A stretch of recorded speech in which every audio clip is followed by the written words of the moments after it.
विशेष प्रकार की चीज है जिन 7 प्रकार की, जैसे विवाह होते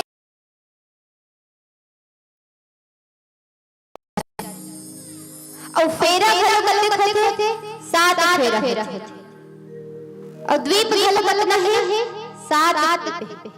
उही प्रकार ले बाबा साईं तुलसीदास जी महाराज घलो रामायण के रचना रामचरित के लेखन कितना कांड में पूर्ण करे है 7 कांड में पूर्ण करे। कौन कौन से कांड?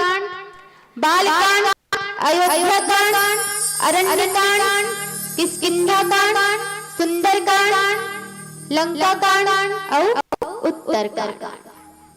जिमे कि आज किष्किंधा कांड के ऊपर आप सबला बताया लगा जान कि भगवान श्री रामचंद्र जी किष्किंधा नगरी में कैसे प्रकार की लीला रचित और किष्किंधा कांड के नाम किष्किंधा का पड़ी